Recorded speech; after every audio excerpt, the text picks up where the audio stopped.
Stove on பண்ணி அதில் pan வச்சுக்கோங்க. இதில் கொஞ்சமாக சன்ஃப்ளவர் ஆயில் சேர்த்துட்டு நம்ம சிக்கன் கீமா பண்ணியிருக்கோம் இல்லையா, அதை வந்து நல்லா இதில் ஆட் பண்ணிவிட்டு நல்லா வந்து ஃபர்ஸ்ட் மிக்ஸ் பண்ணலாம். இதில் கொஞ்சமாக தண்ணி விடும்.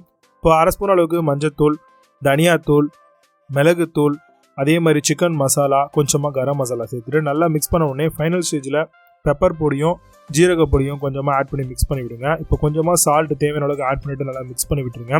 கொத்தமல்லி தழை லாஸ்ட்டாக ஆட் பண்ணிவிட்டு நல்லா மிக்ஸ் பண்ணிவிட்டு ட்ரை ஆனதும் இதை ஓரமாக எடுத்து வச்சுக்கோங்க. இப்போ பீஸா பேஸ் எடுத்து அது மேலே வந்து நம்ம பீஸா சாஸை வந்து ஃபுல்லாக வந்து அப்ளை பண்ணிக்கலாம்.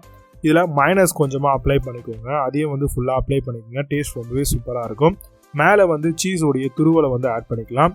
இல்லைனா வந்து டைஸ்டு சீஸ் இல்லைனா மொசில்லா சீஸ் கூட ஆட் பண்ணிக்கோங்க. மேலே வந்து சிக்கனை வந்து நம்ம பண்ணியிருக்கோம் இல்லையா, அதெல்லாம் ஃபுல்லாக அப்ளை பண்ணிக்கோங்க.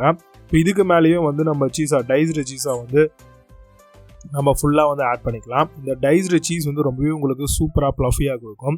இப்போ இதெல்லாம் முடிஞ்சிருச்சு. இப்போ ஓவனில் வச்சுக்கலாம். வச்சுட்டு இதை வந்து ஒரு 8.30 அப்படின்ற மாதிரியான மினிட்ஸில் வச்சுக்கோங்க. வச்சு எண்ட் பண்ணி எடுத்தீங்க அப்படின்னா சூப்பரான சிக்கன் பீஸா உங்களுக்கு பக்காவாக ரெடியாக இருக்கும். மேலே கொஞ்சமாக ஓரிகனோ ஸ்ப்ரிங்கிள் பண்ணிக்கோங்க. சில்லி ஃப்ளேக்ஸ் வந்து ஆட் பண்ணிவிட்டு சர்வ் பண்ணுங்கள்.